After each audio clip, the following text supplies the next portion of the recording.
आज जो हम स्वतंत्र भारत में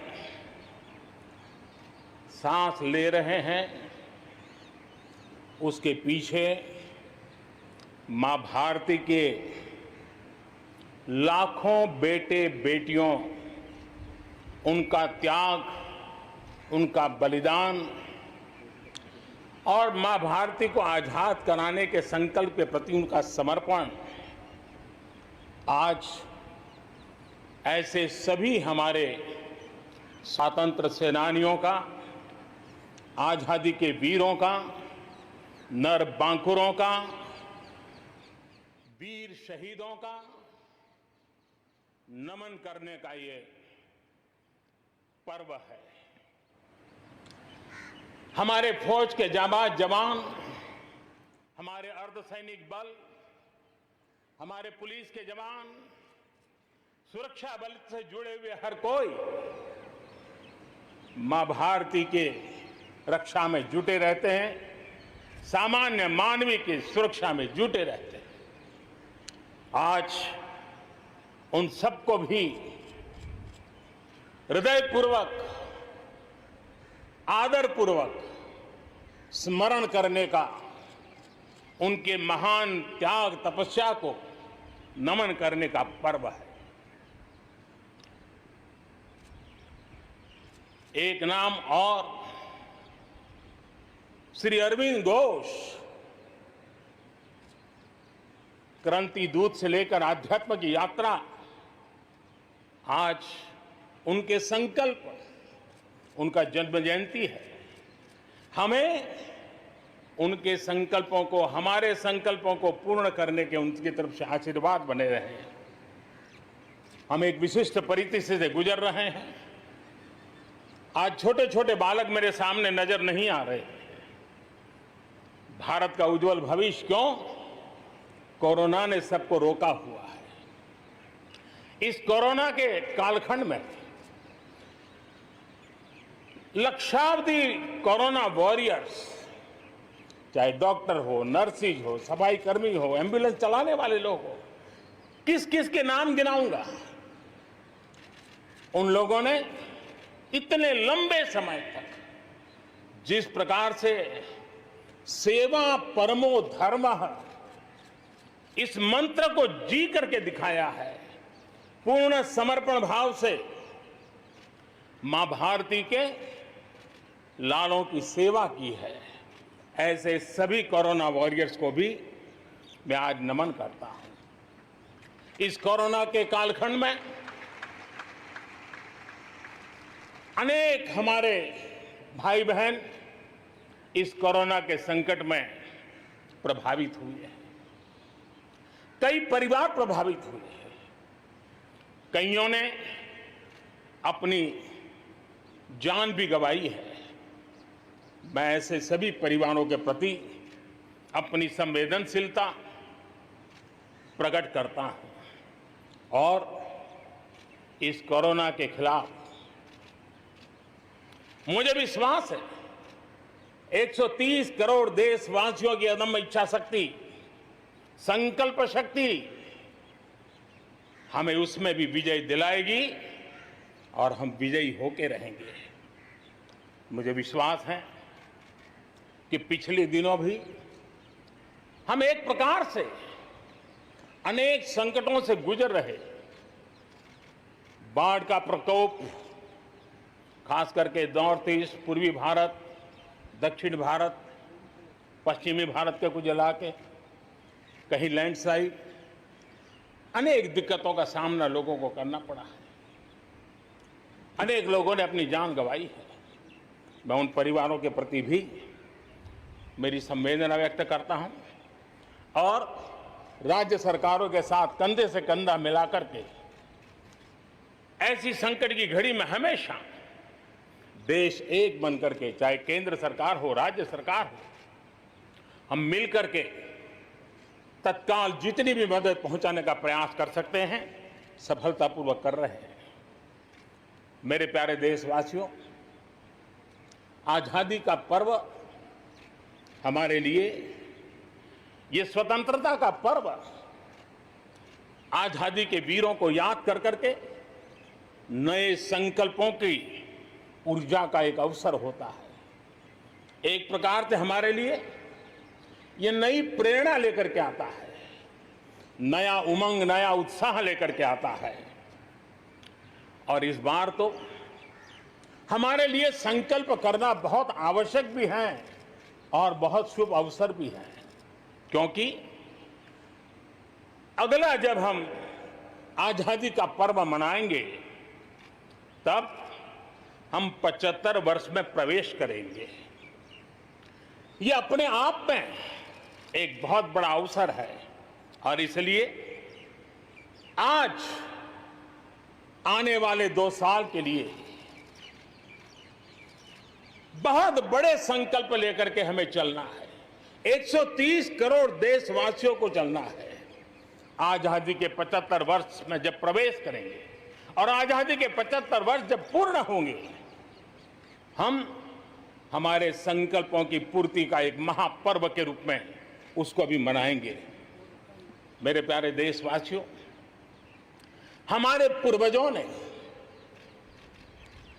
अखंड एक निष्ठ तपस्या करके त्याग और बलिदान की उच्च भावनाओं को प्रस्तावित करते हुए हमें जिस प्रकार से आजादी दिलाई है, उन्होंने न्यौछावर कर दिया है। लेकिन हम ये बात न भूलें कि गुलामी के इतने लंबे कालखंड में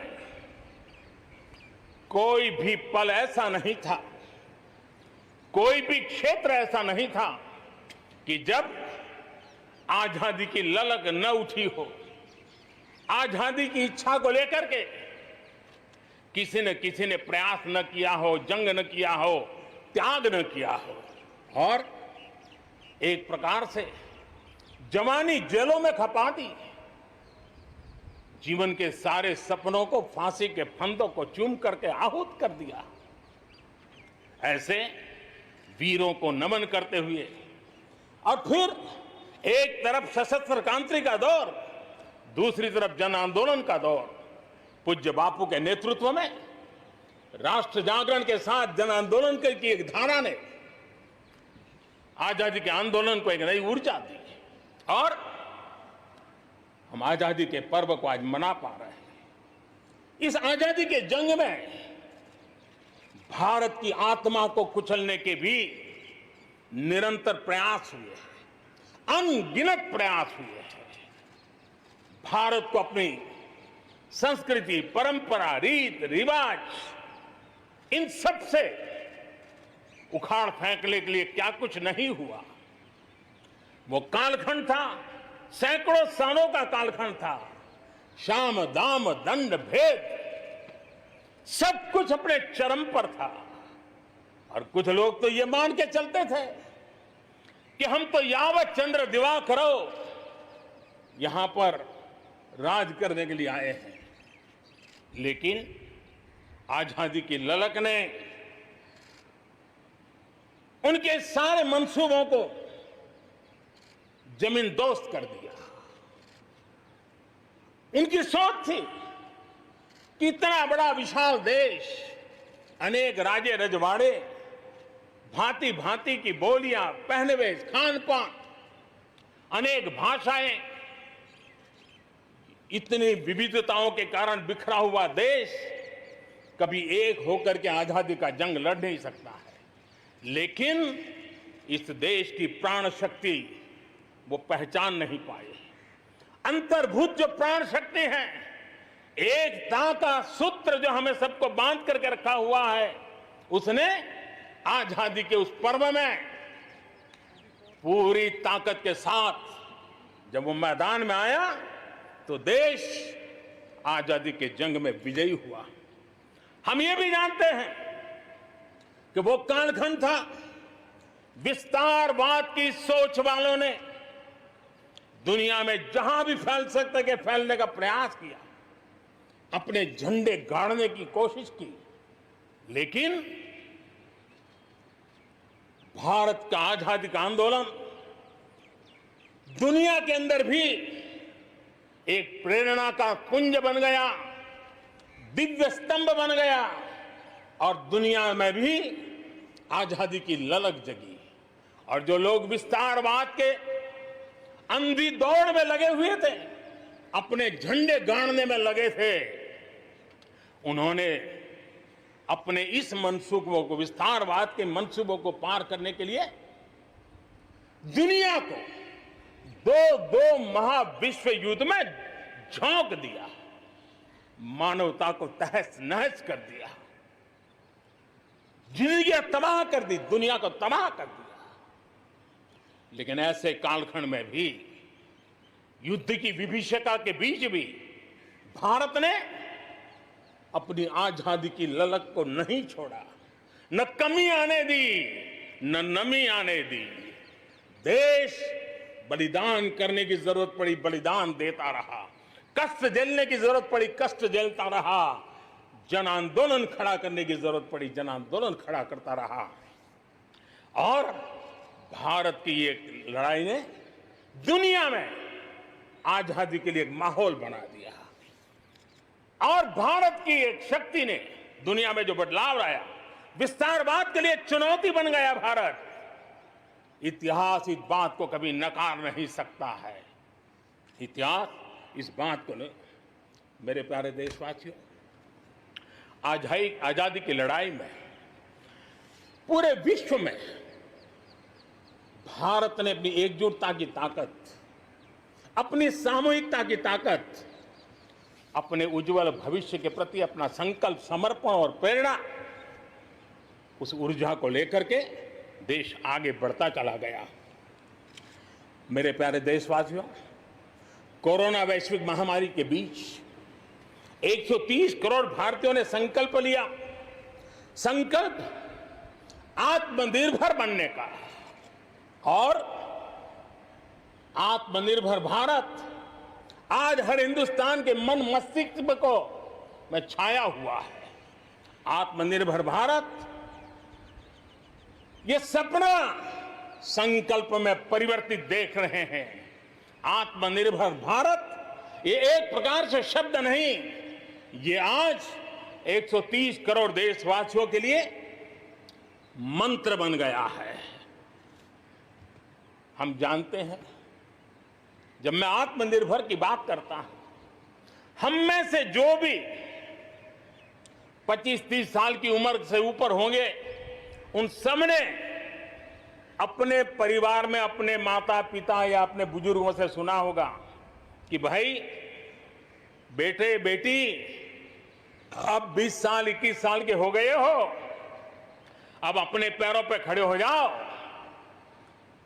20-21 साल में भी परिवार संतानों से अपने पैरों पर खड़े होने की अपेक्षा करता है। हम तो आजादी के 75 वर्ष के एक कदम दूर है, तब हमारे लिए भी भारत जैसे देश को अपने पैरों पर खड़ा होना अनिवार्य है। आत्मनिर्भर बनना अनिवार्य है। जो परिवार के लिए आवश्यक है, वो देश के लिए भी आवश्यक है।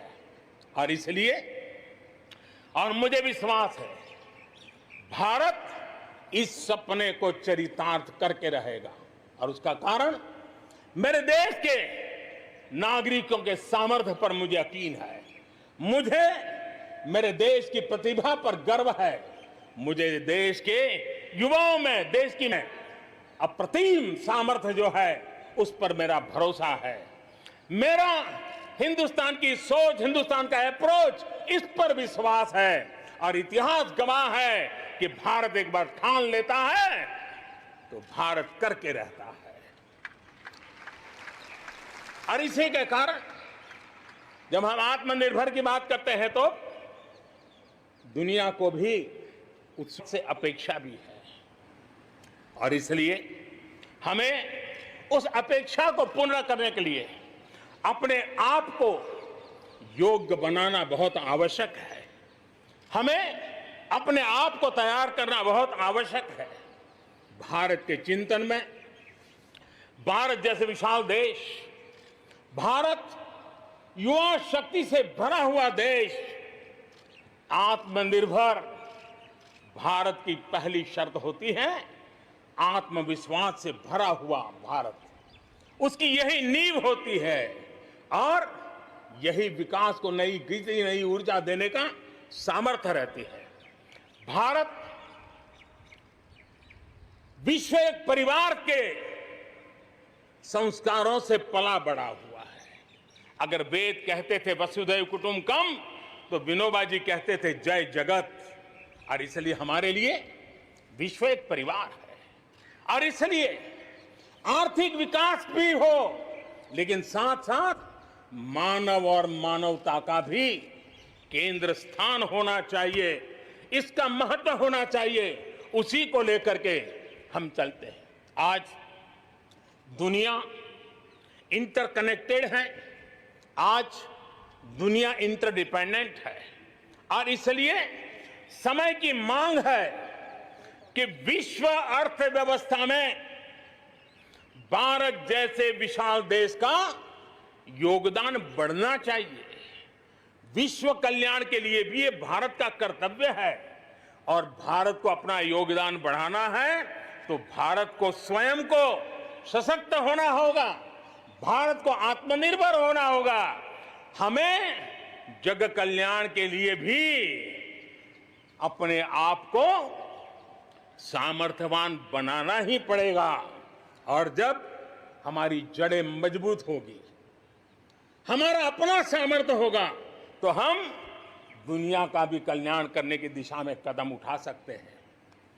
हमारे देश में अथाक प्राकृतिक संपदा है, क्या कुछ नहीं है। आज समय की मांग है कि हमारे इन प्राकृतिक संसाधनों में हम वैल्यू एडिशन करें, हम हमारे मानव संपदा में मूल्य वृद्धि करें, नई ऊंचाइयों पर ले जाएं, और हम देश में कब तक कच्चा माल विदेश भेजते रहेंगे, रॉ मटेरियल कब तक दुनिया में भेजते रहेंगे। और देखिए तो रॉ मटेरियल दुनिया में भेजना और फिनिश गुड को दुनिया से वापस लाना, ये खेल कब तक चलेगा। और इसलिए हमें आत्मनिर्भर बनना होगा। हमारी हर शक्ति पर वैश्विक आवश्यकताओं के अनुसार मूल्य वृद्धि करना है, ये हमारा दायित्व है। ये वैल्यू एडिशन करने की दिशा में हम आगे बढ़ना चाहते हैं। हम विश्व में योगदान करने के लिए हम आगे बढ़ना चाहते हैं। विश्व में हम कुछ न कुछ, उसी प्रकार से कृषि क्षेत्र, एक समय था जब हम बाहर से गेहूं मंगवा करके अपना पेट भरते थे, लेकिन हमारे देश के किसानों ने वो कमाल करके दिखा दिया। आत्मनिर्भर भारत आज कृषि क्षेत्र में बना है। आज भारत के किसान, भारत के नागरिकों का ही पेट भरते इतना नहीं है, आज भारत वो स्थिति में है कि दुनिया में जिसकी जरूरत है उसको भी हम अन्न दे सकते हैं। अगर ये हमारी शक्ति है, आत्मनिर्भर की ये ताकत है, तो हमारे कृषि क्षेत्र में भी मूल्य वृद्धि आवश्यक है। वैश्विक आवश्यकताओं के अनुसार हमारे कृषि जगत में बदलाव की आवश्यकता है। विश्व की अपेक्षाओं को पूरा करने के लिए हमने हमारे कृषि जगत को भी आगे बढ़ाने की जरूरत है। आज देश अनेक नए कदम उठा रहा है, और इसलिए अब आप देखिए स्पेस सेक्टर में हमने खुला कर दिया, देश के युवाओं को अवसर मिला है। हमने कृषि क्षेत्र को कानूनों से मुक्त कर दिया, बंधनों से मुक्त कर दिया। हमने आत्मनिर्भर बनाने का प्रयास किया हुआ है। जब भारत स्पेस सेक्टर में ताकतवर बनता है तो पड़ोसियों को जरूर उसका लाभ होता है। जब आप ऊर्जा के क्षेत्र में पावरफुल होते हैं तो जे देश अपना अंधेरा मिटाना चाहता है, भारत उसमें मदद कर सकता है। देश के जब हेल्थ सेक्टर का इंफ्रास्ट्रक्चर आत्मनिर्भर हो जाता है तो विश्व के अनेक देशों को टूरिज्म के रूप में, हेल्थ डेस्टिनेशन के रूप में भारत उनकी पसंदीदा बन सकता है। और इसलिए हमें आवश्यक है कि हम भारत में बने सामान की पूरी दुनिया में वाहवाही कैसी हो। और एक जमाना था हमारे देश में जो चीजें बनती थी, हमारे स्किल मैन पावर के द्वारा जो काम होता था, उसकी दुनिया में बहुत वाहवाह होती थी, इतिहास गवाह है। हमें जब आत्मनिर्भर की बात करते हैं तब सिर्फ इंपोर्ट कम करना इतना ही हमारी सोच नहीं है। जब आत्मनिर्भर की बात करते हैं तब हमारी ये जो कौशल्य है, हमारा जो ह्यूमन रिसोर्स का सामर्थ्य है, जब चीजें बाहर से आने लगती हैं तो उसका वो सामर्थ्य खत्म होता चला जाता है, पीढ़ी दर पीढ़ी वो नष्ट हो जाता है। हमें हमारे उस सामर्थ्य को बचाना भी है, बढ़ाना भी है, कौशल्य को बढ़ाना है, क्रिएटिविटी को बढ़ाना है और उसको लेकर के हमें आगे बढ़ना है। हमें स्किल डेवलपमेंट की दिशा में बल देना है।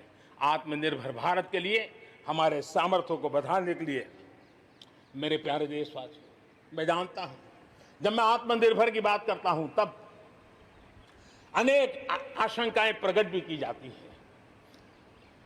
मैं इस बात को मानता हूं कि आत्मनिर्भर भारत के लिए लाखों चुनौतियां हैं और जब विश्व स्पर्धा के मोड़ में हो तब तो चुनौतियां बढ़ भी जाती हैं, लेकिन देश के सामने अगर लाखों चुनौतियां हैं तो देश के पास करोड़ों समाधान देने वाले शक्ति भी है, मेरे देशवासी भी हैं जो समाधान का सामर्थ्य देते हैं।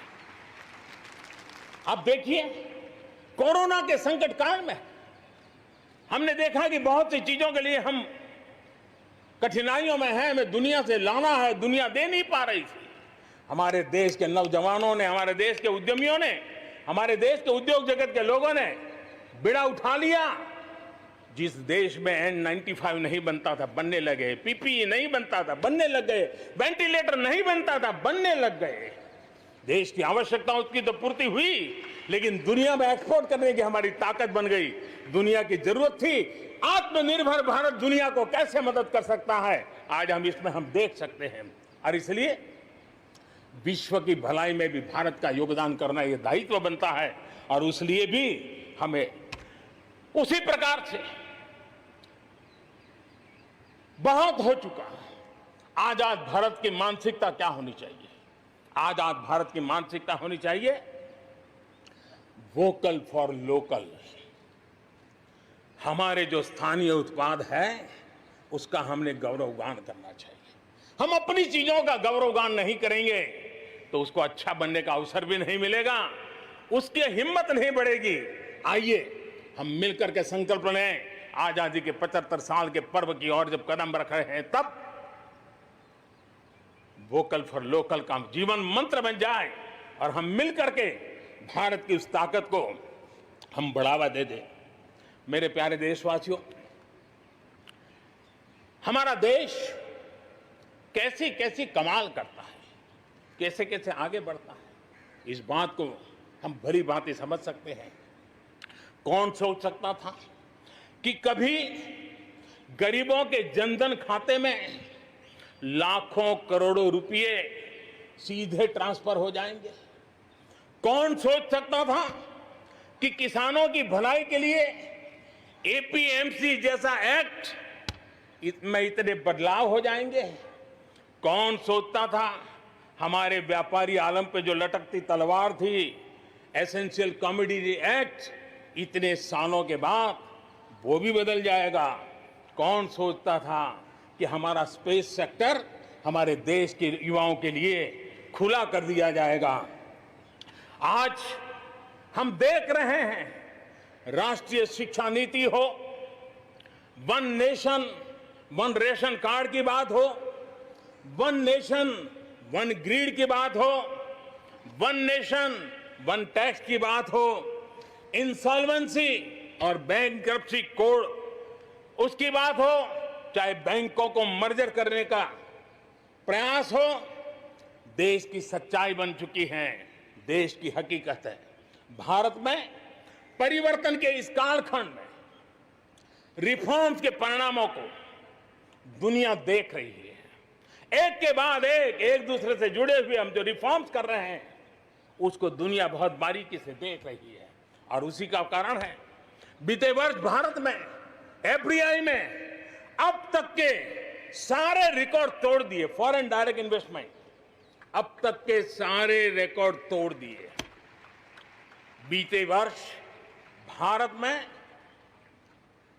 एफडीआई में 18% की वृद्धि हुई है, बढ़ोतरी हुई है और इसलिए कोरोना काल में भी दुनिया की बड़ी बड़ी कंपनियां भारत की ओर रुख ले रही हैं। ये विश्वास ऐसे ही पैदा नहीं हुआ है, ऐसे ही दुनिया मोहित नहीं हुई है।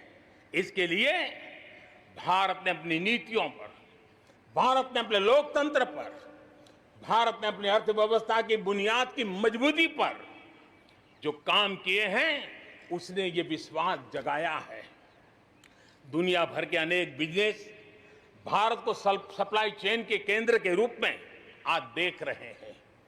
अब हमें मेक इन इंडिया के साथ साथ मेक फॉर वर्ल्ड, ये मंत्र को लेकर के भी हमें आगे बढ़ना है।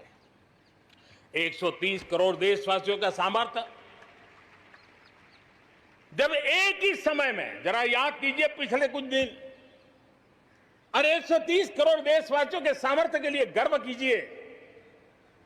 कोरोना के इस महाकालखंड में एक तरफ चक्रवात, पूरब में भी चक्रवात, पश्चिम में भी चक्रवात, बिजली गिरने से अनेक लोगों की मौत की खबरें, कहीं पर बार बार भूस्खलन की घटनाएं, छोटे मोटे भूकंप के झटके। इतना कम था तो हमारे किसानों के लिए टिड्डी दल की आपत्तियां आई। न जाने एक साथ एक के बाद एक मुसीबतों का अंबार लग गया, लेकिन उसके बावजूद भी देश जरा भी अपना विश्वास नहीं खोया। देश आत्मविश्वास के साथ आगे बढ़ता जाया गया। देशवासियों के जीवन को, देश की अर्थव्यवस्था को कोरोना के प्रभाव से जल्दी से जल्दी बाहर निकालना आज हमारी प्राथमिकता है। इसमें अहम भूमिका रहेगी नेशनल इंफ्रास्ट्रक्चर पाइपलाइन प्रोजेक्ट की।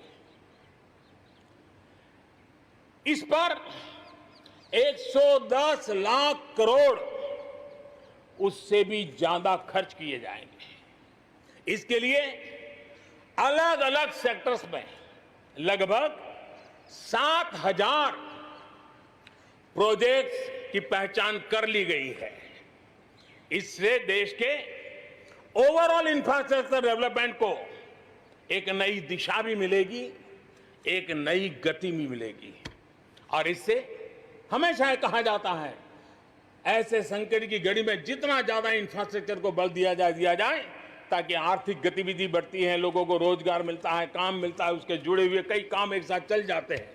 छोटे बड़े उद्योग, किसान, हर मध्यम वर्ग को इसका बहुत लाभ होता है। और आज मैं एक बात स्मरण करना चाहता हूं, जब अटल बिहारी वाजपेयी हमारे देश के प्रधानमंत्री थे, तब उन्होंने स्वर्णिम चतुर्भुज की एक बहुत बड़ी दूरगामी असर पैदा करने वाली योजना को प्रारंभ किया था और देश के रोड नेटवर्क के इंफ्रास्ट्रक्चर को नेक्स्ट जनरेशन पर ले गए थे। आज भी वो स्वर्णिम चतुर्भुज की तरफ देश बड़े गर्व से देख रहा है। हाँ, हमारा हिंदुस्तान बदल रहा है, देख रहा है। मेरे प्यारे देशवासियों, अटल जी ने अपने समय में एक काम किया, लेकिन अब हमें उसे आगे ले जाना है, हमें नई ओर ले जाना है। और अब हम साइलोज में नहीं चल सकते। हम इंफ्रास्ट्रक्चर को, रोड का रोड वाला काम करेगा, रेल का रेल में चला जाएगा, न रेल का रोड से संबंध, न रोड का रेल से संबंध, न एयरपोर्ट का पोर्ट से संबंध, न पोर्ट का एयरपोर्ट से संबंध, न रेलवे स्टेशन का बस से संबंध, बस स्टेशन से संबंध, न बस स्टेशन का रेलवे। ऐसी स्थिति नहीं चले। अब हमें सारा इंफ्रास्ट्रक्चर एक कॉम्प्रिहेंसिव हो, इंटीग्रेटेड हो, एक दूसरे के पूरक हो। रेल से रोड पूरक हो, रोड से सी पोर्ट पूरक हो, सी पोर्ट से पोर्ट पूरक हो। ये हमें एक नए सदी के लिए हमें मल्टी मॉडल कनेक्टिविटी इंफ्रास्ट्रक्चर, इसको जोड़ने के लिए हम अब आगे बढ़ रहे हैं और ये एक नया आयाम होगा। बहुत बड़ा सपना लेकर के इस पर काम शुरू किया है और मुझे विश्वास है ये साइलोस को खत्म करके हमारे इस सारी व्यवस्था को एक नई ताकत देंगे। इसके साथ साथ हमारे समुद्री तट, विश्व व्यापार में समुद्री तटों का अपना बहुत महत्व होता है। जब हम पोर्ट लेड डेवलपमेंट को लेकर के चले हैं, तब हम आने वाले दिनों में समुद्री तट के पूरे हिस्से में 4 लेन रोड बनाने की दिशा में एक आधुनिक इंफ्रास्ट्रक्चर के लिए हम काम करेंगे। मेरे प्यारे देशवासियों, हमारे यहां शास्त्रों में एक बहुत बड़ी बात और बड़ी महत्वपूर्ण बात कही गई है। हमारे यहां शास्त्रों में कहा गया है, सामर्थ्य मूलम स्वातंत्रम, सामर्थ्य मूलम स्वातंत्रम, श्रम मूलम च वैभवम, श्रम मूलम च वैभवम। यानी किसी समाज की, किसी भी राष्ट्र की आजादी का स्रोत उसका सामर्थ्य होता है और उसके वैभव, उन्नति, प्रगति का स्रोत उसकी श्रम शक्ति है। और इसलिए सामान्य नागरिक, शहर हो या गांव, उसकी मेहनत का कोई मुकाबला नहीं है। मेहनत का समाज को जब सुविधाएं मिलती है, जीवन का संघर्ष, रोजमर्रा की मुसीबतें कम होती है, तो उसकी ऊर्जा, उसकी शक्ति बहुत खिल उठती है, बड़े कमाल करके देती है। बीते 6 वर्षों में देश के मेहनत कश नागरिकों का जीवन बेहतर बनाने के लिए अनेक विविध कामों का सिलसिला चलाया गया है, अनेक अभियान चलाए गए हैं। आप देखिए, बैंक खाता हो, पक्के घर की बात हो, इतनी बड़ी मात्रा में शौचालय बनाने हो, हर घर में बिजली कनेक्शन पहुंचाना हो, माताओं बहनों को धुएं से मुक्त करने के लिए गैस का कनेक्शन देना हो, गरीब से गरीब को बीमा सुरक्षा देने का प्रयास हो, 5 लाख रुपए तक अच्छे से अच्छे अस्पताल में मुफ्त इलाज कराने के लिए आयुष्मान भारत योजना हो, राशन की दुकानों को टेक्नोलॉजी से जोड़ने की बात हो, हर गरीब, हर व्यक्ति बिना किसी भेदभाव के पूरी पारदर्शिता के साथ उसको लाभ पहुंचाने में पिछले 6 साल ने बहुत अच्छी तरह प्रगति की है। कोरोना के संकट में भी इन व्यवस्थाओं में बहुत मदद मिली है। इस दौरान करोड़ों गरीब परिवारों को मुफ्त गैस सिलेंडर पहुंचना, राशन कार्ड हो या न हो, 80 करोड़ से ज्यादा मेरे देशवासियों को उनके घर का चूल्हा जलता रहे, 80 करोड़ देशवासियों को मुफ्त में अनाज पहुंचाने का काम हो, 90,000 करोड़ रुपए से ज्यादा सीधे बैंक खाते में पैसे ट्रांसफर हो। कुछ वर्ष पहले तो सोच भी नहीं सकते थे, कल्पना ही नहीं कर सकते थे कि दिल्ली 1 रुपये से 1 रुपया निकले और 100 के 100 पैसे गरीब के खाते में जमा हो जाएं। ये पहले कभी सोचा भी नहीं जा सकता है। अपने ही गांव में रोजगार के लिए गरीब कल्याण रोजगार अभियान शुरू किया गया है। श्रमिक साथी खुद को रिस्किल करे, अपस्किल करे, इस पर विश्वास करते हुए, श्रम शक्ति पे भरोसा करते हुए, गांव के संसाधनों पर भरोसा करते हुए, हम वोकल फॉर लोकल को बल देते हुए, रीस्किल, अपस्किल के द्वारा हम हमारे देश की श्रम शक्ति को, हमारे गरीबों को एम्पावर करने की दिशा में हम काम कर रहे हैं। शहर में हमारे जो श्रमिक हैं, क्योंकि आर्थिक गतिविधि का केंद्र शहर है, गांव से लोग दूर दूर से शहरों में आते हैं। स्ट्रीट वेंडर्स हो, रेडी पटरी वाले लोग हो, आज बैंकों से उनको सीधा पैसा देने की योजना चल रही है। लाखों लोगों ने इतने कम समय में, कोरोना के कालखंड में इसका फायदा उठाया है। अब उनको कहीं से ज्यादा ब्याज से खानगी स्तर पर पैसे लेने की जरूरत नहीं पड़ेगी, बैंक से वो अधिकार से अपने पैसे ले पाएगा। उसी प्रकार से जब शहर में हमारे श्रमिक आते हैं, उनको रहने की अगर अच्छी सुविधा मिल जाए तो उनकी कार्य क्षमता में भी बहुत बढ़ोतरी होती है। और इसी बात को ध्यान में रखते हुए शहर के अंदर उनके लिए हमने आवास की व्यवस्था की एक बहुत बड़ी योजना बनाई है, ताकि शहर के अंदर जब श्रमिक आएगा तो वो अपने काम के लिए मुक्त मन से पूरे विश्वास के साथ आगे बढ़ पड़ेंगे। मेरे प्यारे देशवासियों, ये भी सही है कि विकास की इस यात्रा में भी हमने देखा है जैसे समाज जीवन में कुछ तबके पीछे रह जाते हैं, गरीबी से बाहर निकल नहीं पाते हैं, वैसे राष्ट्र जीवन में भी कुछ क्षेत्र होते हैं, कुछ भूभाग होते हैं, कुछ इलाके होते हैं जो पीछे रह जाते हैं। आत्मनिर्भर भारत बनाने के लिए हमारे लिए संतुलित विकास बहुत आवश्यक है और हमने 110 से ज्यादा आकांक्षी जिले आइडेंटिफाई किए हैं। उन 110 जिले जो एवरेज से भी पीछे हैं, उनको राज्य की और राष्ट्र की एवरेज तक ले आना है। सभी पैरामीटर में लेता है। वहां के लोगों को बेहतर शिक्षा मिले, वहां के लोगों को बेहतर स्वास्थ्य सुविधाएं मिले, वहां के लोगों को रोजगार के स्थानीय अवसर पैदा हो और उसके लिए लगातार हमने इन 110 जिले जो हमारी विकास यात्रा में कहीं पीछे छूट गए हैं उनको आगे ले जाने के लिए प्रयास कर रहे हैं। मेरे प्यारे देशवासियों, आत्मनिर्भर भारत की अहम प्राथमिकता आत्मनिर्भर कृषि और आत्मनिर्भर किसान, और इसको हम कभी भी नजरअंदाज नहीं कर सकते हैं। किसान को पिछले दिनों हमने देखा है, एक के बाद एक रिफॉर्म आजादी के इतने सालों के बाद किए गए हैं। किसान को तमाम बंधनों से मुक्त करना हो, वो काम हमने कर दिया है। आप सोच नहीं सकते होंगे, हमारे देश में आप अगर साबुन बनाते हैं, हिंदुस्तान के कोने में जाके साबुन बेच सकते हैं। आप अगर कपड़ा बनाते हैं, हिंदुस्तान के किसी कोने में जाकर कपड़ा बेच सकते हैं। आप चीनी बनाएं, आप चीनी बेच सकते हैं। लेकिन मेरा किसान, बहुत लोगों को पता नहीं होगा, मेरे देश का किसान जो उत्पादन करता था, न वो अपनी मर्जी से बेच सकता था, न अपनी मर्जी से जहां बेचना चाहता था वहां बेच सकता था। उसके लिए जो दायरा तय किया था वहीं बेचना पड़ता था। उस सारे बंधनों को हमने खत्म कर दिया है। अब हिंदुस्तान का किसान उस आजादी की सांस को ले पाएगा ताकि वो हिंदुस्तान के किसी में भी, दुनिया के किसी भी कोने में अपना माल बेचना चाहता है, वो अपने टर्म्स पर बेच पाएगा। इस बात को हमने किसान की आय को बढ़ाने के लिए अनेक वैकल्पिक चीजों को भी बल दिया है।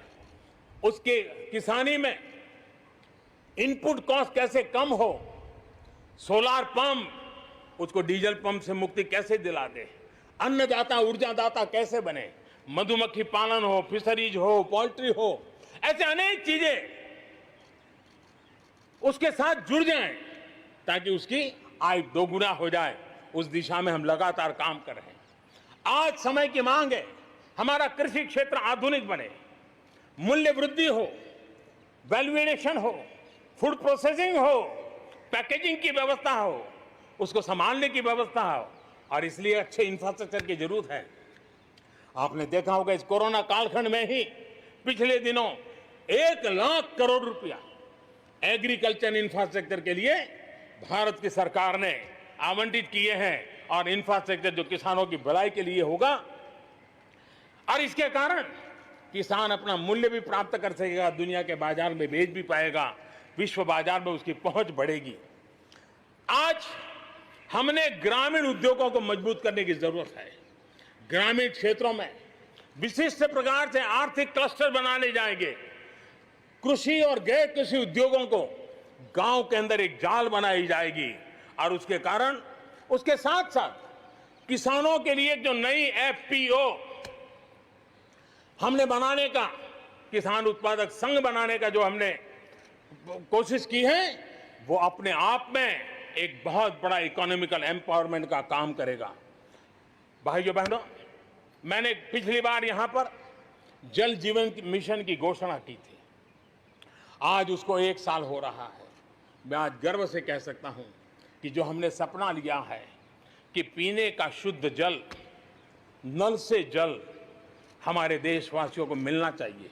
स्वास्थ्य की समस्याओं का समाधान भी शुद्ध पीने के जल से जुड़ा हुआ होता है। अर्थव्यवस्था में भी उसका बहुत बड़ा योगदान होता है, और उसको लेकर के जल जीवन मिशन शुरू किया।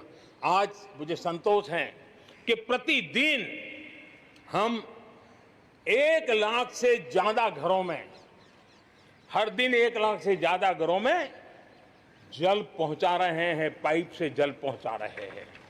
और पिछले 1 साल में 2 करोड़ परिवारों तक हम जल पहुंचाने में यशस्वी हुए हैं। और विशेष करके जंगलों में दूर दूर रहने वाले हमारे आदिवासियों के घरों तक ये पहुंचाने का काम, बड़ा अभियान चला है। और मुझे खुशी है कि आज जल जीवन मिशन ने देश में एक तंदुरुस्त स्पर्धा का माहौल बनाया है। जिले जिले के बीच में तंदुरुस्त स्पर्धा हो रही है, नगर नगर के बीच में तंदुरुस्त स्पर्धा हो रही है, राज्य राज्य के बीच में तंदुरुस्त स्पर्धा हो रही है। हर किसी को लग रहा है कि प्रधानमंत्री का जल जीवन मिशन का जो सपना है उसको हम जल्दी से जल्दी अपने क्षेत्र में पूरा करेंगे। कोऑपरेटिव कॉम्पिटिटिव फेडरलिज्म को एक नई ताकत इस जल जीवन मिशन के साथ जुड़ गई है और उसके साथ भी हम आगे बढ़ रहे हैं। मेरे प्यारे देशवासियों, चाहे हमारा कृषि का क्षेत्र हो, चाहे हमारे लघु उद्योगों का क्षेत्र हो, चाहे हमारे नौकरी पेशा करने वाले समाज के लोग हो, ये करीब करीब सभी लोग एक प्रकार से भारत का मध्यम वर्गीय बहुत बड़ा संपुट है। और मध्यम वर्ग से निकले हुए प्रोफेशनल्स आज दुनिया में अपना डंका जमा रहे हैं।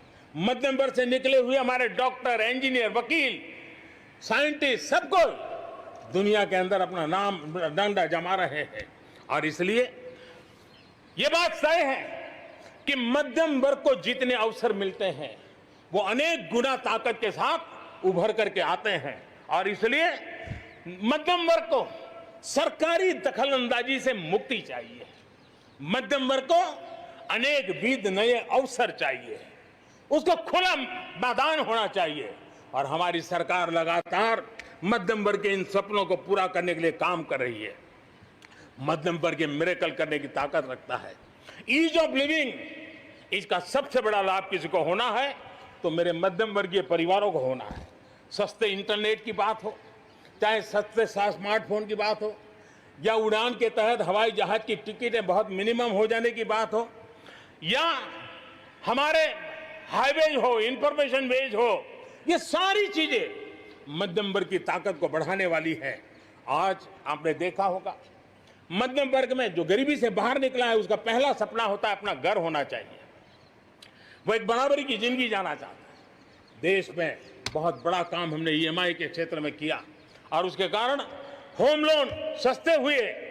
और जब एक घर के लिए लोन लेता है तो लोन पूरी करते करते करीब 6 लाख रुपया कि उसके छूट मिल जाती है। यह इतना ही नहीं, पिछले दिनों ध्यान में आया कि बहुत गरीब मध्यम वर्ग के परिवारों ने पैसे लगाए हुए हैं, लेकिन योजनाएं पूरी न होने के कारण खुद का घर मिल नहीं रहा है, किराया भरना पड़ रहा है।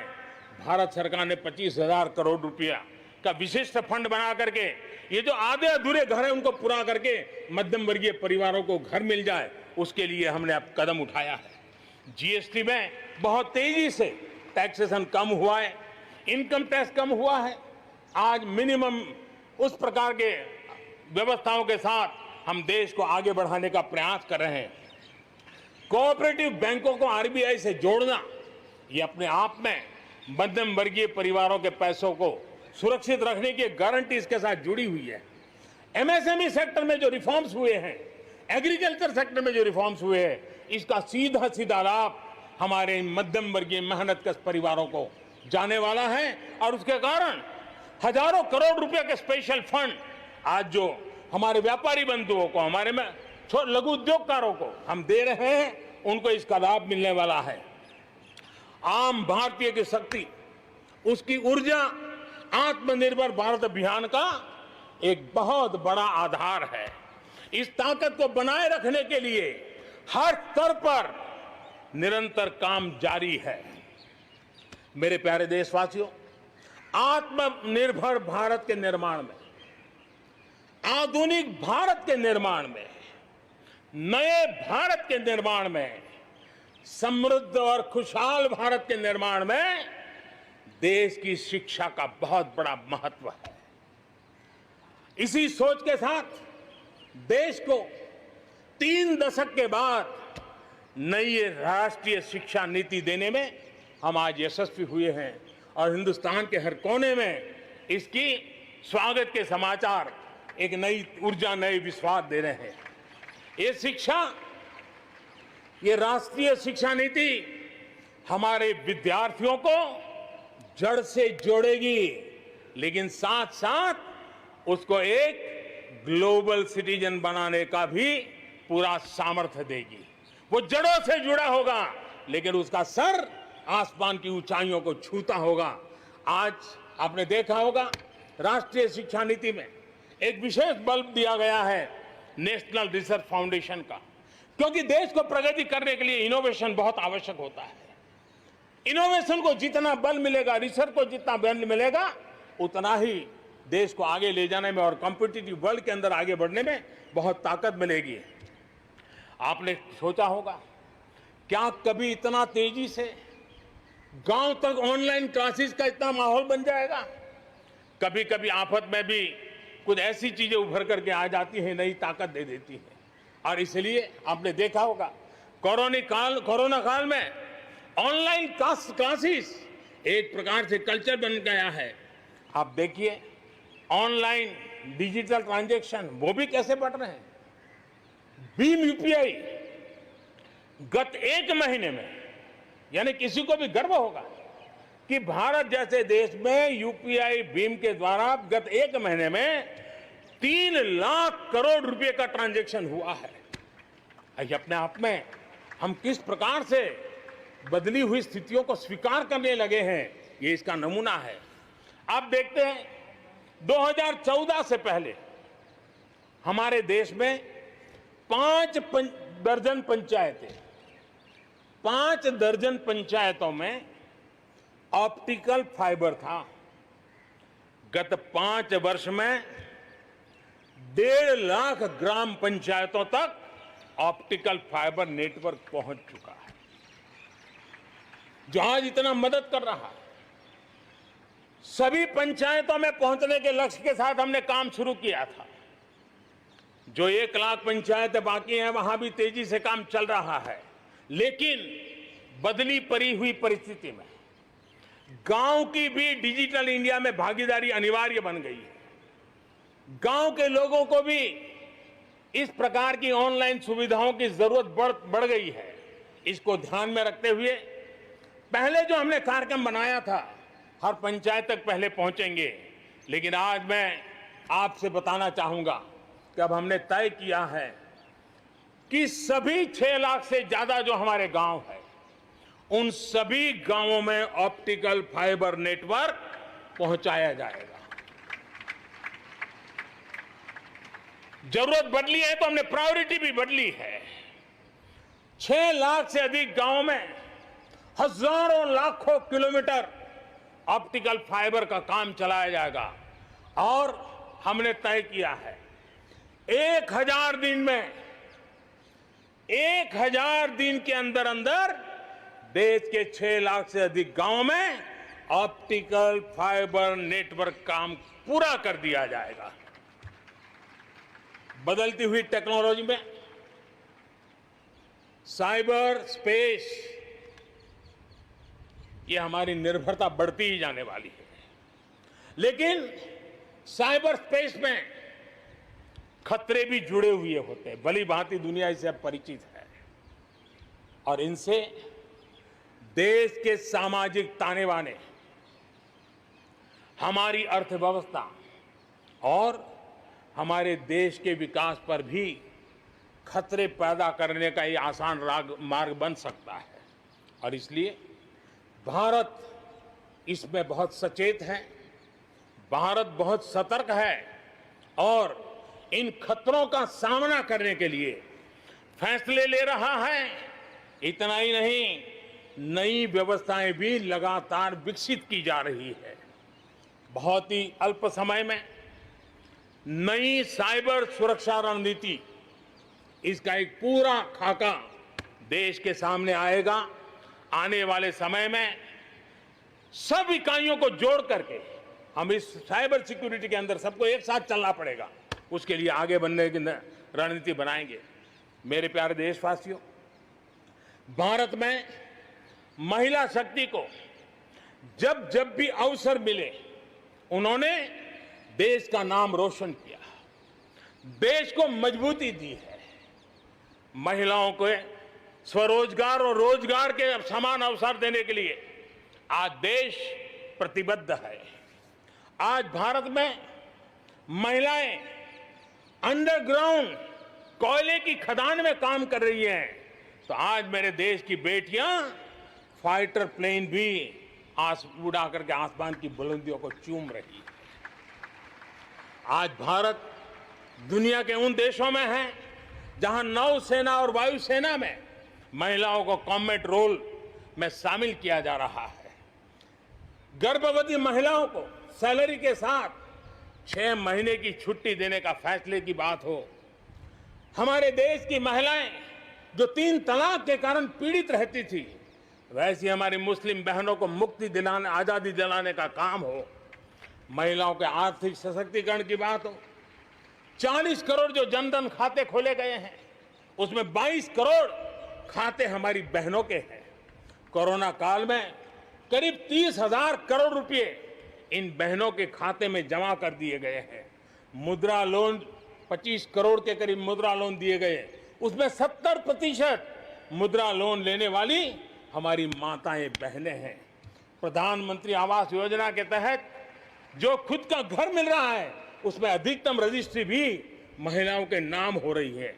मेरे प्यारे देशवासियों, गरीब बहन बेटियों की बेहतर स्वास्थ्य की भी चिंता यह सरकार लगातार कर रही है। हमने जन औषधि केंद्र के अंदर 1 रुपये में सैनिटरी पैड पहुंचाने के लिए एक बहुत बड़ा काम किया। 6,000 जन औषधि केंद्रों में पिछले कुछ थोड़े से समय में ही करीब 5 करोड़ से ज्यादा सैनिटरी पैड हमारी इन गरीब महिलाओं तक पहुंच चुके हैं। बेटियों में कुपोषण खत्म हो, उनकी शादी की सही आयु क्या हो, इसके लिए हमने कमेटियां बना की रचना की है। उसका रिपोर्ट आते ही बेटियों की शादी की उम्र के बारे में भी उचित फैसले लिए जाएंगे। मेरे प्यारे देशवासियों, इस कोरोना के सेक्टर में कालखंड में हेल्थ सेक्टर की तरफ ध्यान जाना बहुत स्वाभाविक है, और इसलिए आत्मनिर्भर की सबसे बड़ी सीख हमें हेल्थ सेक्टर ने इस संकट के काल में सिखा दी है, और उस लक्ष्य में प्राप्त करने के लिए हमें आगे भी बढ़ना है। अब देखिए, कोरोना के समय, उसके पूर्व हमारे देश में सिर्फ एक लैब थी टेस्टिंग के लिए। आज 1400 लैब्स का नेटवर्क है, हिंदुस्तान के हर कोने में फैला हुआ है।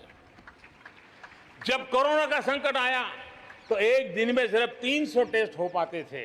इतने कम समय में हमारे लोगों ने वो शक्ति दिखा दी है कि आज हर दिन 7 लाख से ज्यादा टेस्ट हम कर पाए। कहां 300 से शुरू किया था और कहां हम 7 लाख तक पहुंच गए। देश में नए एम्स, नए मेडिकल कॉलेज का निर्माण, आधुनिकीकरण की दिशा में निरंतर प्रयास ये हम कर रहे हैं। 5 साल में MBBS, MD में 45,000 से ज्यादा स्टूडेंट्स के लिए सीटों की बढ़ोतरी की गई है। गांव में 1.5 लाख से ज्यादा वेलनेस सेंटर, और उसमें से करीब 1/3 तो ऑलरेडी कार्यरत हो गए हैं, जिन्होंने इस कोरोना में बहुत बड़ी मदद की है। कोरोना के काल में वेलनेस सेंटर्स की भूमिका ने गांव की बहुत बड़ी मदद की है। हेल्थ सेक्टर में आज से एक बहुत बड़ा अभियान शुरू होने जा रहा है, और उसमें टेक्नोलॉजी का भी बहुत बड़ा रोल रहेगा। आज से नेशनल डिजिटल हेल्थ मिशन, उसका भी आरंभ किया जा रहा है। भारत के हेल्थ सेक्टर में ये एक नई क्रांति ले आएगा। इलाज में आने वाली परेशानियां कम करने के लिए टेक्नोलॉजी का बहुत सुविचारित रूप से उपयोग होगा। प्रत्येक भारतीय को हेल्थ आईडी दी जाएगी। ये हेल्थ आईडी प्रत्येक भारतीय के स्वास्थ्य खाते की तरह काम करेगी। आपके हर टेस्ट, हर बीमारी, आपको किस डॉक्टर के पास कौन सी दवा ली थी, उनका क्या डायग्नोसिस था, कब दी थी, आपकी रिपोर्ट क्या थी, ये सारी जानकारी इस एक हेल्थ आईडी में आपको समाहित की जाएगी। डॉक्टर से अपॉइंटमेंट हो, पैसा जमा करना हो, अस्पताल में पर्ची बनवाने की भागदौड़ हो, तमाम दिक्कतें नेशनल डिजिटल हेल्थ मिशन के माध्यम से अनेक मुसीबतों से मुक्ति मिलेगी और उत्तम स्वास्थ्य के लिए हमारा कोई भी नागरिक सही फैसले कर पाएगा। ये व्यवस्था उसे होने वाली है। मेरे प्यारे देशवासियों, जब भी अब कोरोना की बात आती है तो एक बात स्वाभाविक है, हर किसी के मन में सवाल है, कोरोना की वैक्सीन कब तैयार होगी? ये सवाल हर एक के मन में है, पूरी दुनिया में है। मैं आज देशवासियों को कहना चाहूंगा, देश के हमारे वैज्ञानिकों की प्रतिभा एक ऋषि मुनि की तरह लेबोरेटरी में जी जान से जुटे हुए हैं, अखंड एक निष्ठ तपस्या कर रहे हैं, बड़ी कड़ी मेहनत कर रहे हैं और भारत में एक नहीं, दो नहीं, तीन वैक्सीन उसके टेस्टिंग के अलग अलग चरण में है। वैज्ञानिकों से जब हरी झंडी मिल जाएगी, बड़े पैमाने पर प्रोडक्शन होगा और उसकी तैयारियां भी पूरी तरह रेडी हैं और तेजी से प्रोडक्शन के साथ वैक्सीन हर भारतीय तक कम से कम समय में कैसे पहुंचे, उसका खाका भी तैयार है, उसका रूपरेखा भी तैयार है। मेरे प्यारे देशवासियों, हमारे देश में अलग अलग जगहों पर विकास की तस्वीर अलग अलग है। कुछ क्षेत्र बहुत आगे हैं, कुछ क्षेत्र बहुत पीछे हैं। ये असंतुलन आत्मनिर्भर भारत के सामने एक महत्वपूर्ण चुनौती मैं मान सकता हूं और इसलिए जैसा मैंने प्रारंभ में कहा, 110 आकांक्षी जिलों पर हम बल दे रहे हैं, उसको विकास की बराबरी लाना चाहते हैं। हम विकास के इकोसिस्टम बनाना, कनेक्टिविटी को सुधारना, ये हमारी प्राथमिकता है। अब आप देखें, हिंदुस्तान का पश्चिमी भाग और हिंदुस्तान को मध्य से देखिए, हिंदुस्तान का पूर्वी भाग, पूर्वी उत्तर प्रदेश हो, बिहार हो, बंगाल हो, नॉर्थ ही हो, उड़ीसा हो, ये सारे हमारे क्षेत्र अपार संपदा है, प्राकृतिक संपदा के भंडार है। यहाँ के लोग सामर्थ्यवान है, शक्तिवान है, प्रतिभावान है, लेकिन अवसरों के अभाव में ये क्षेत्र हमारे असंतुलन रहा है और इसलिए हमने अनेक नए कदम उठाए। ईस्टर्न डेडिकेटेड फ्रेट कॉरिडोर हो, पूर्व में गैस पाइपलाइन से जोड़ने की बात हो, नए रोड रेल का इंफ्रास्ट्रक्चर खड़ा करना हो, वहां नए पोर्ट बनाने हो, यानी एक प्रकार से पूरा डेवलपमेंट के लिए जो इंफ्रास्ट्रक्चर का खाका होना चाहिए, बड़ा होलिस्टिक तरीके से विकसित हम कर रहे हैं ताकि हमारे क्षेत्र भी विकास की दिशा में। उसी प्रकार से लेह लद्दाख, करगिल, जम्मू कश्मीर, एक क्षेत्र, एक प्रकार से इस क्षेत्र को 1 वर्ष पूर्व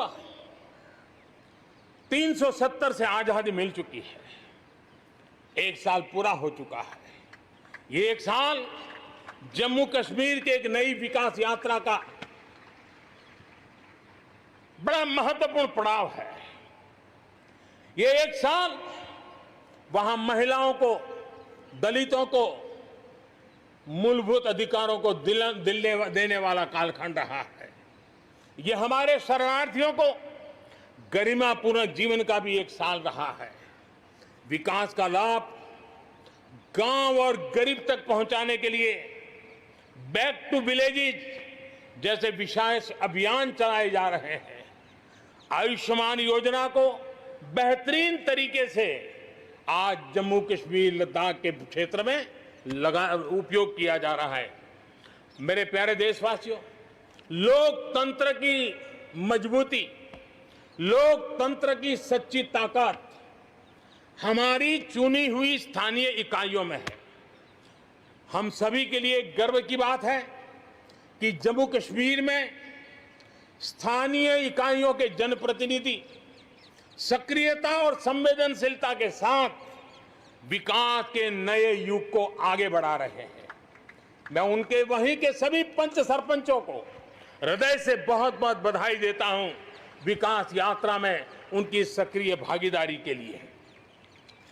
जम्मू कश्मीर में डिलिमिटेशन की प्रक्रिया चल रही है। सुप्रीम कोर्ट के निवृत्त न्यायमूर्ति के नेतृत्व में डिलिमिटेशन का काम चल रहा है और जल्दी से डिलिमिटेशन का काम पूरा होते ही भविष्य में वहां चुनाव हो, जम्मू कश्मीर के एमएलए हो, जम्मू कश्मीर के मंत्रीगण हो, जम्मू कश्मीर के मुख्यमंत्रीगण हो, नई ऊर्जा के साथ विकास के मार्ग पर आगे बढ़े। इसके लिए देश प्रतिबद्ध भी है और प्रयासरत भी है। लद्दाख को केंद्र शासित प्रदेश बना करके बरसों पुरानी जो उनकी मांग थी, उनकी आकांक्षा थी, उस आकांक्षा को हमने पूर्ण करने का, उनको सम्मानित करने का एक बहुत बड़ा काम किया है। हिमालय की ऊंचाइयों में बसा लद्दाख विकास के नए शिखर की ओर आगे बढ़ रहा है। अब सेंट्रल यूनिवर्सिटी वहां पर आगे बन रही है, नए रिसर्च सेंटर बन रहे हैं, होटल मैनेजमेंट के कोर्सेज वहां चल रहे हैं। बिजली के लिए 7,500 मेगावाट के सोलर पार्क के निर्माण की योजना बन रही है। लेकिन मेरे प्यारे देशवासियों, लद्दाख की कई विशेषता हैं। उन विशेषताओं को हमें संभालना भी है, संवारना भी है।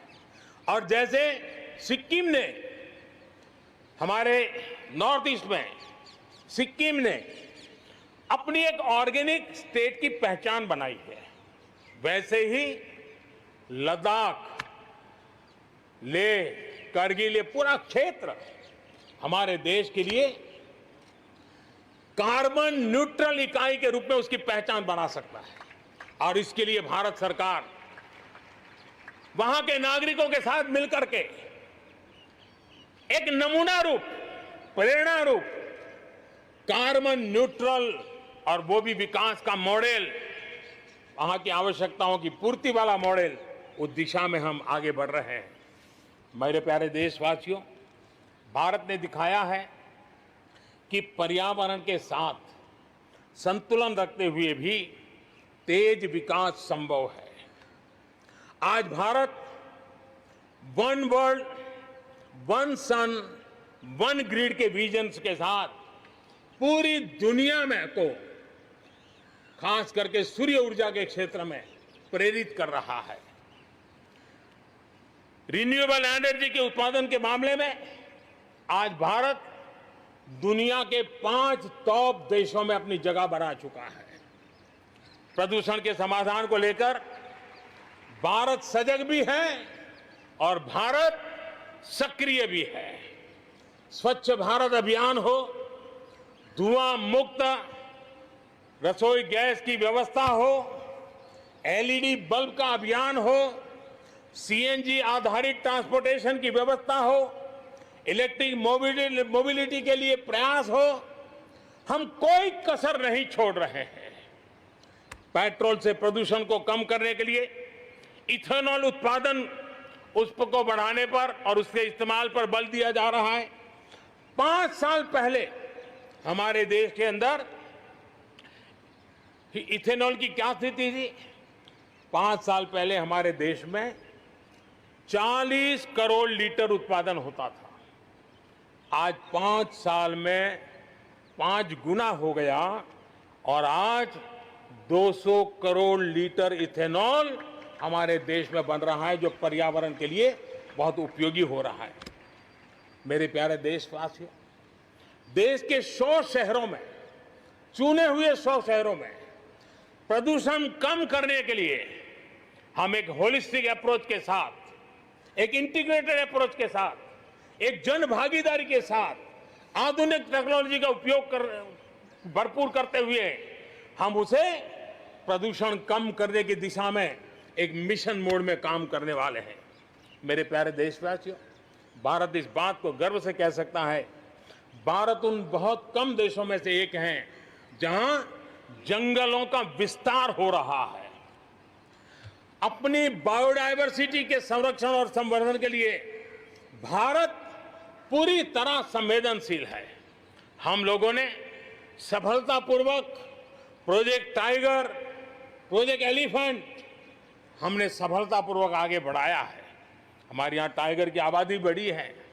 अब आने वाले दिनों में एशियाटिक लायन, प्रोजेक्ट लायन की शुरुआत हो रही है और उसमें प्रोजेक्ट लायन भारतीय शहरों की रक्षा, सुरक्षा, आवश्यक इंफ्रास्ट्रक्चर और विशेष करके उनके लिए जो आवश्यक होता है स्पेशल प्रकार का हेल्थ इंफ्रास्ट्रक्चर, उस पर भी काम किया जाएगा और प्रोजेक्ट लाइन पर बल दिया जाएगा।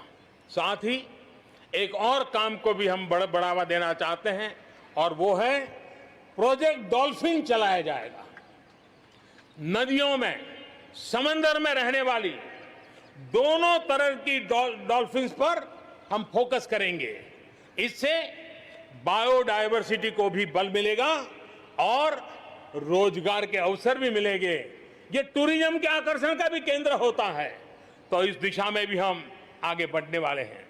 मेरे प्यारे देशवासियों, जब हम एक असाधारण लक्ष्य को लेकर के असाधारण यात्रा पर निकलते हैं तो रास्ते में चुनौतियों की भरमार होती है और चुनौतियां भी असामान्य होती है।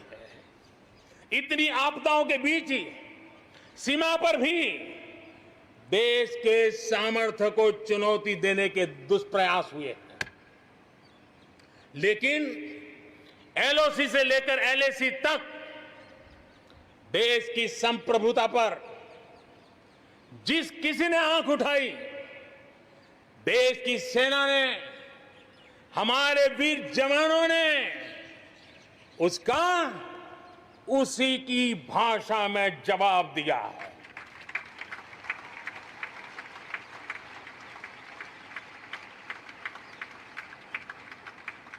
भारत की संप्रभुता की रक्षा के लिए पूरा देश एक जोश से भरा हुआ है, संकल्प से प्रेरित है और सामर्थ्य पर अटूट श्रद्धा के साथ आगे बढ़ रहा है। इस संकल्प के लिए हमारे वीर जवान क्या कर सकते हैं, देश क्या कर सकता है, ये लद्दाख में दुनिया ने देख लिया है।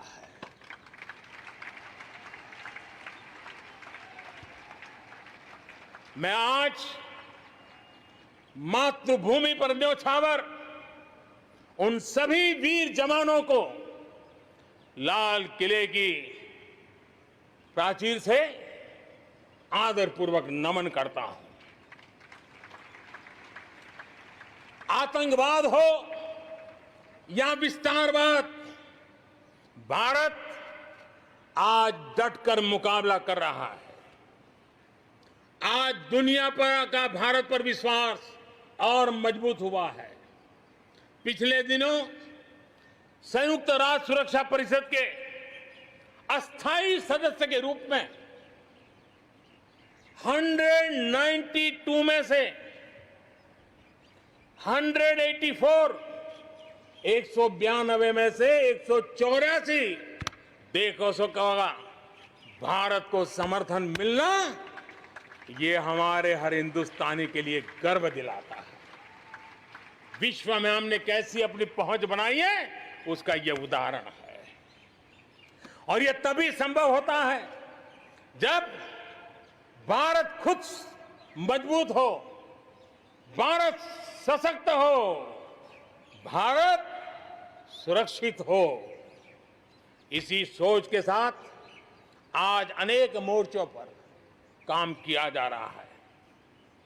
मेरे प्यारे देशवासियों, हमारे पड़ोसी देशों के साथ, चाहे वो हमसे जमीन से जुड़े हो या समंदर से, अपने संबंधों का हम सुरक्षा, विकास और विश्वास की साझेदारी के साथ जोड़ रहे हैं। भारत का लगातार प्रयास है कि अपने पड़ोसी देशों के साथ हम अपने सदियों पुराने सांस्कृतिक, आर्थिक और सामाजिक रिश्तों को और गहराई दें। दक्षिण एशिया में दुनिया की 1/4 जनसंख्या रहती है। हम सहयोग और सहभागिता से इतनी बड़ी जनसंख्या के विकास और समृद्धि की अनगिनत संभावनाएं पैदा कर सकते हैं। इस क्षेत्र के देशों के सभी नेताओं की इस विशाल जनसमूह के विकास और प्रगति के लिए बहुत बड़ी जिम्मेदारी है, एक अहम जिम्मेदारी है। उसे निभाने के लिए दक्षिण एशिया के इन सभी क्षेत्र के सभी लोगों को, राजनेताओं को, शासकों को, बुद्धिजीवियों को भी मैं आह्वान करता हूं, इस पूरे क्षेत्र में जितनी शांति होगी, जितना सौहार्द होगा, उतनी ही ये मानवता के काम आएगी, मानवता के हित में होगा। पूरी दुनिया का हित इसमें समाहित है। आज पड़ोसी सिर्फ वो ही नहीं है जिनसे हमारी भौगोलिक सीमाएं मिलती है, बल्कि वे भी हैं जिनसे हमारे दिल मिलते हैं। जहां रिश्तों में समरसता होती है, मेलजोल रहता है। मुझे खुशी है कि बीते कुछ समय में भारत ने एक्सटेंडेड नेबरहुड के सभी देशों के साथ अपने संबंधों को और मजबूत किया है।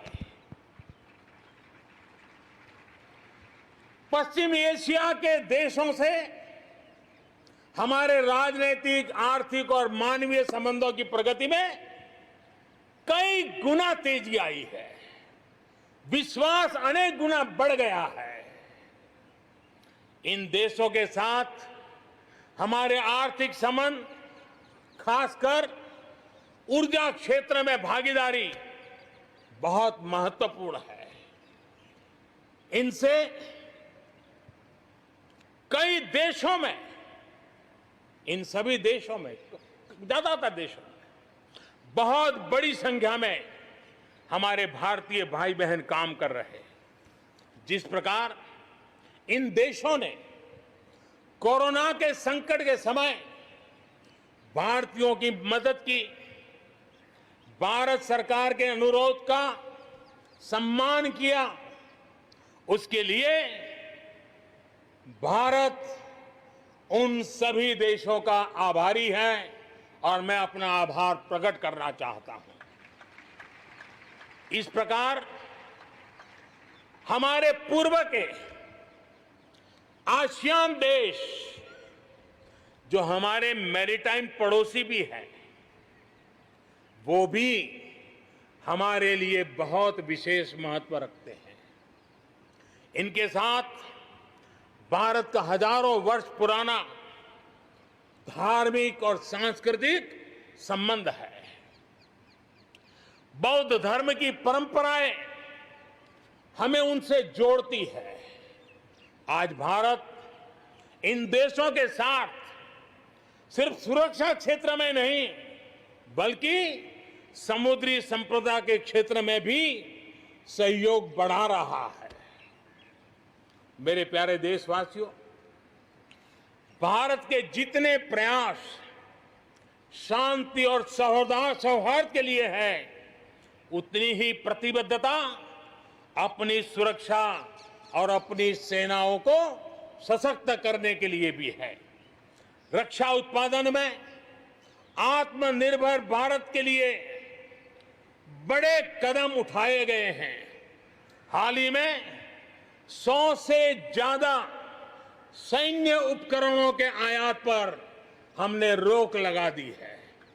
मिसाइलों से लेकर के हल्के युद्धक हेलीकॉप्टरों तक, असॉल्ट राइफल से लेकर ट्रांसपोर्ट एयरक्राफ्ट तक सभी मेक इन इंडिया हो गए। अपना तेजस भी अपनी तेजी और अपनी ताकत दिखाने के लिए आधुनिक जरूरतों के हिसाब से तैयार हो रहा है।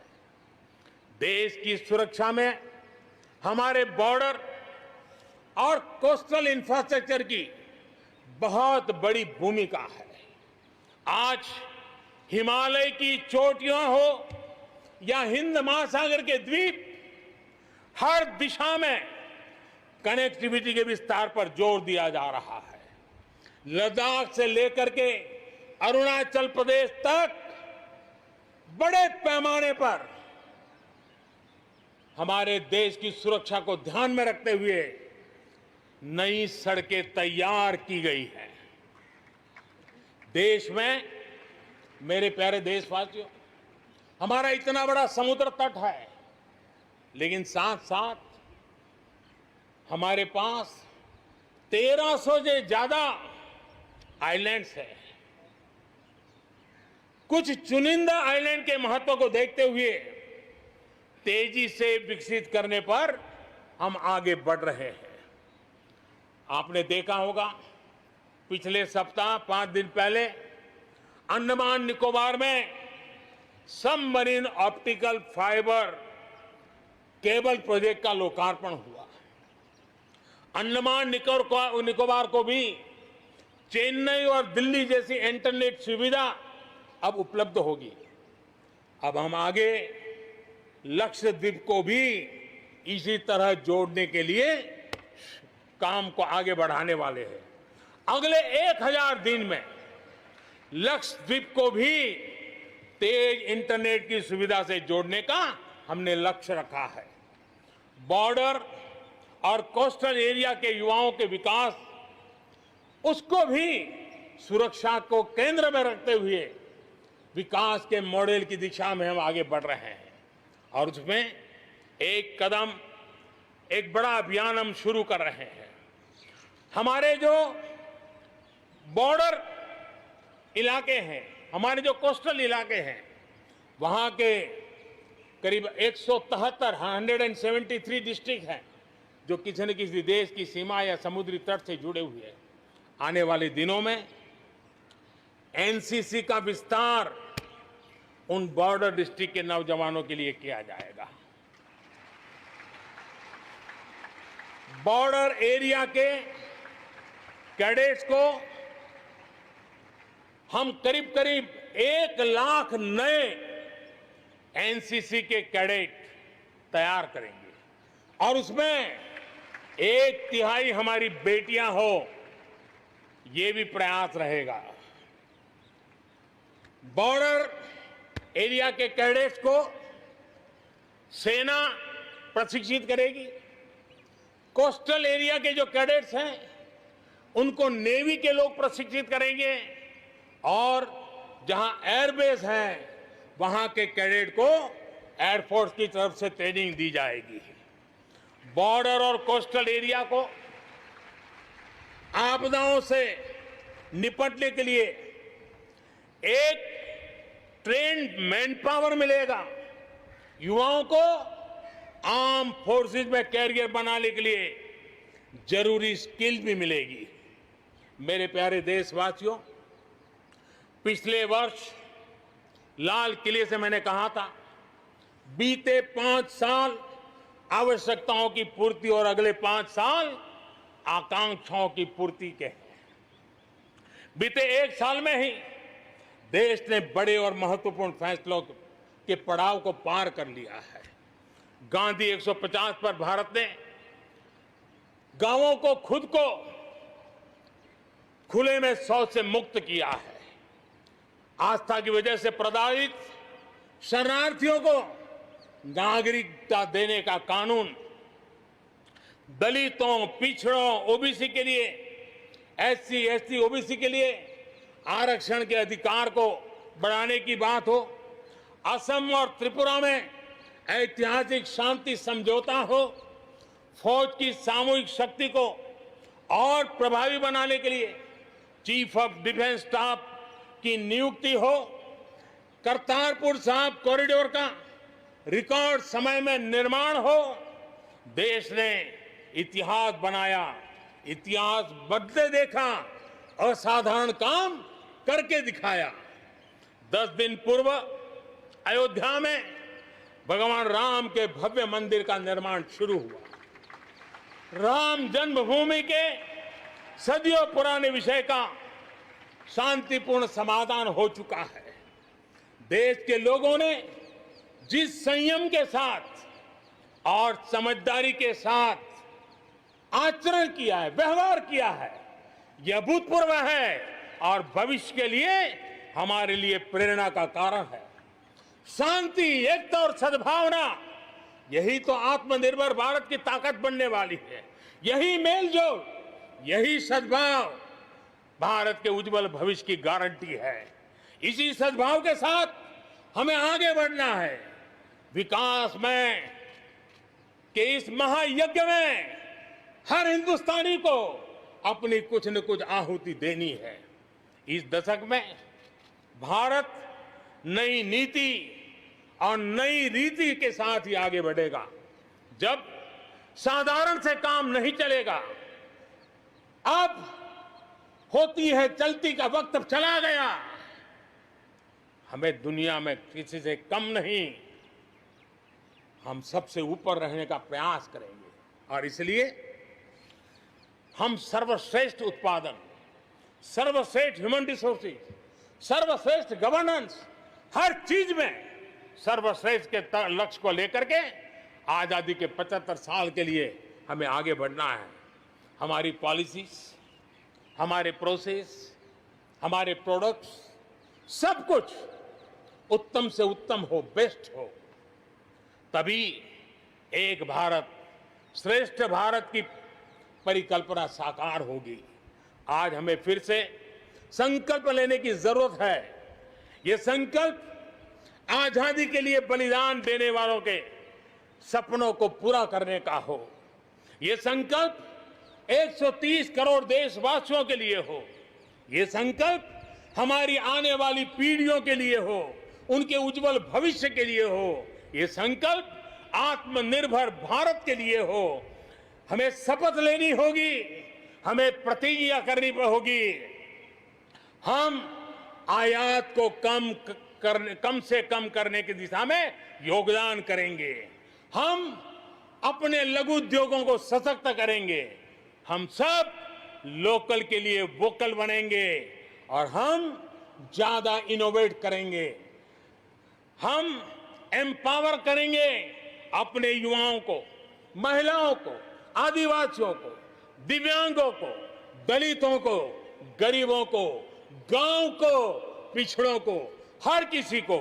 आज भारत ने असाधारण गति से असंभव को संभव किया है। इसी इच्छा शक्ति, इसी लगन, इसी जज्बे के साथ प्रत्येक भारतीय को आगे बढ़ना है। वर्ष 2022 हमारी आजादी के 75 वर्ष का पर्व अब बस आ ही गया है। हम एक कदम दूर है।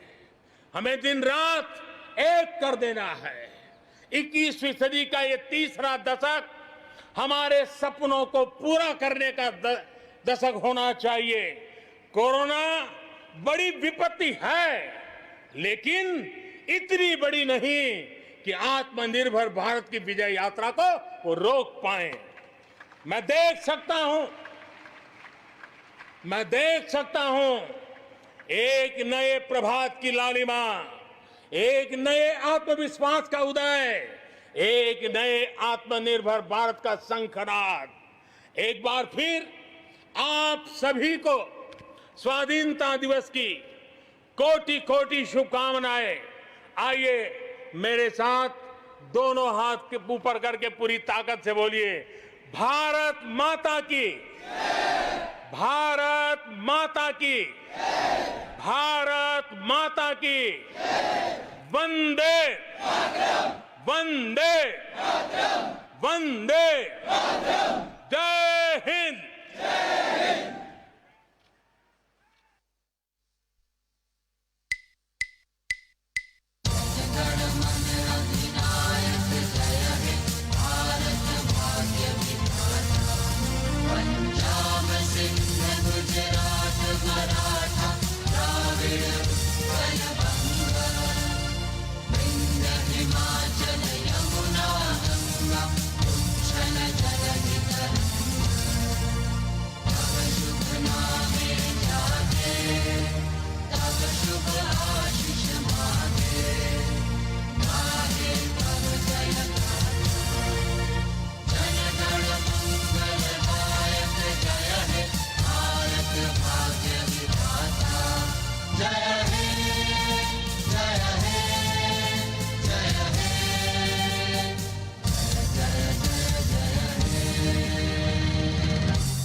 कोटि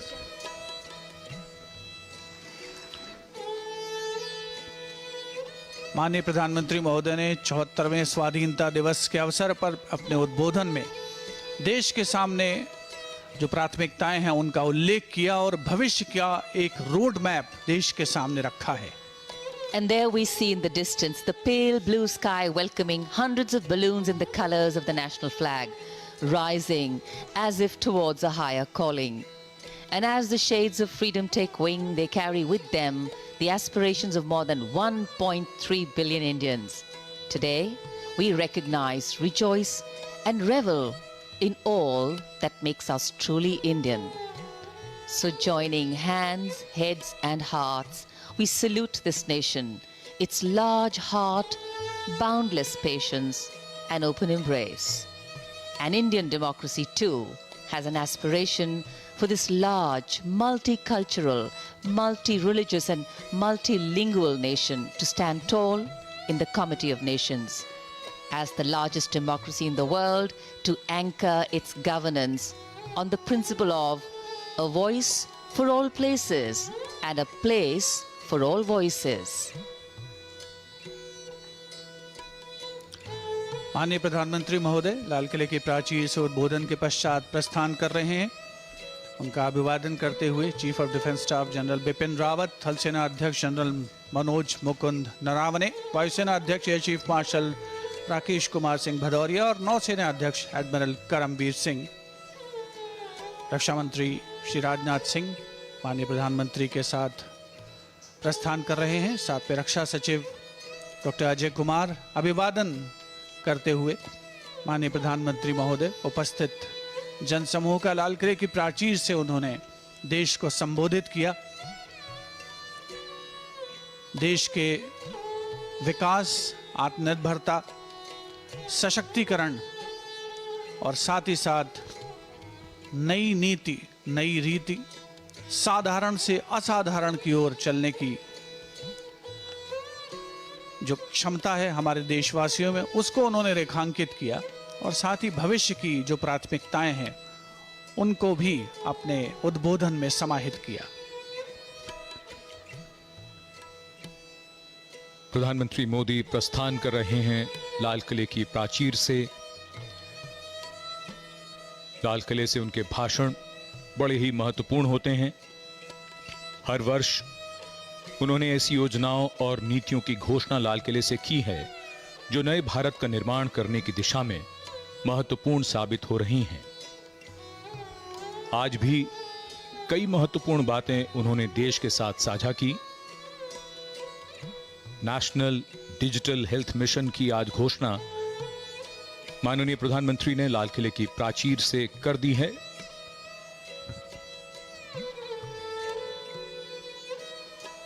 लाहौरी दरवाजे की ओर बढ़ता हुआ उनकी कारों का काफिला।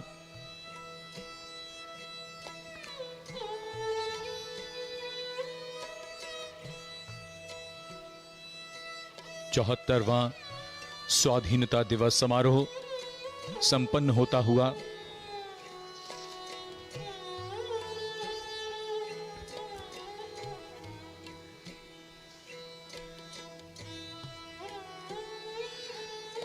The Prime Minister's carcade exiting the Lahori gate and will now slowly circle towards the front of Red Fort. The Prime Minister talking about self-reliance. What's true for a family must be true for the country too. Interconnectedness, interdependence.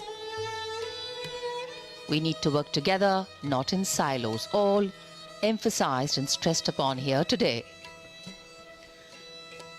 समय बदल रहा है, हम बदल रहे हैं, भारत बदल रहा है। नए भारत की कल्पना को साकार करने के नए नए प्रयास किए जा रहे हैं।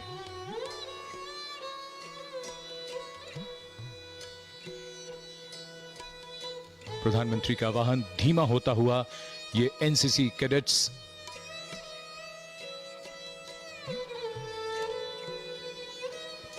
विश्व के सबसे बड़े युवा संगठनों में से एक एनसीसी, जिसमें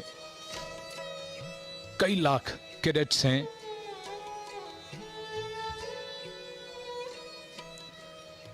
The Prime Minister waving to the NCC cadets here. The NCC, with its motto of unity and discipline, strives to be one of the greatest cohesive forces of the nation, bringing together youth hailing from different parts of the country and instill in them the values of discipline, unity, secularism and camaraderie.